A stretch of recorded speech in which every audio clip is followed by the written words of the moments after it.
শহর জুড়ে এজন্য রঙের প্লাবন।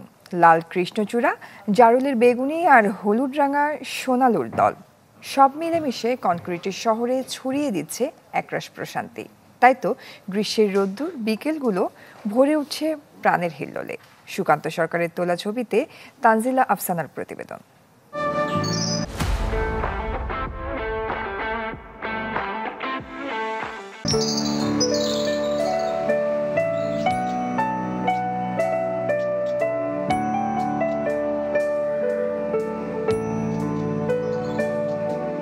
আগুন ঝরা গ্রীষ্মের নীল আকাশের ক্যানভাসে রঙের ছটা, এ যেন ফুলে ফুলে সাজানো নগর প্রকৃতির এক অনবদ্য গল্প।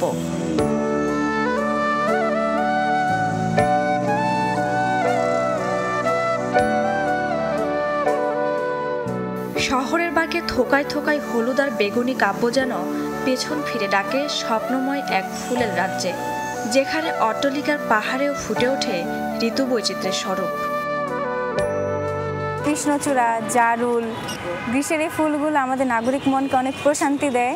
সূর্যের সবটুকু কিরণ এই ফুল আঁকড়ে ধরে, তখন এই ফুলের সৌন্দর্য মানুষের চোখে আরো অনেক বেশি সুন্দর হয়ে ওঠে। সূর্যের প্রখর উত্তাপে যখন প্রায় ওষ্ঠাগত প্রাণ, তখন শীতলতা ছড়িয়ে দিচ্ছে রক্তরাঙ্গা কৃষ্ণচূড়ার দল। সুরসঙ্গীতে গ্রীষ্মকাল উদযাপনের অভাবনীয় সুযোগকে আলিঙ্গন করছেন অনেকেই।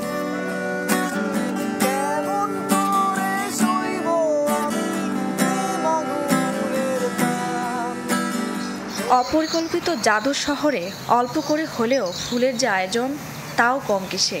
তবে প্রকৃতি বিষয়ক লেখক ও নিসর্গের চোখে অগোছালো রাজধানীটাকে ঋতুভিত্তিক ফুল দিয়ে সাজানো গেলে প্রস্ফুটিত হবে না দেখা এক অপার সৌন্দর্য। এই ৬ ঋতুর যে ফুলগুলো আছে, আমরা তার কিছু অংশ আমরা দেখতে পাই, যেগুলো খুব বেশি প্রচলিত কিংবা সহজলভ্য। এর বাইরেও আমাদের বন পাহাড়ে অনেক ফুল আছে, আমাদের গ্রামে অনেক ফুল আছে, যেগুলো ক্রমশ হারিয়ে যাচ্ছে। পরিকল্পনার অংশ হিসাবে এই গাছগুলোকে আমাদের শহরে কিংবা নগরে কিংবা আমাদের পথপাশে কিংবা আমাদের ছাদ বাগানে আমরা যেখানেই পারি এগুলোকে সংযুক্ত করতে, সেটা সম্ভব বলে আমি মনে করি।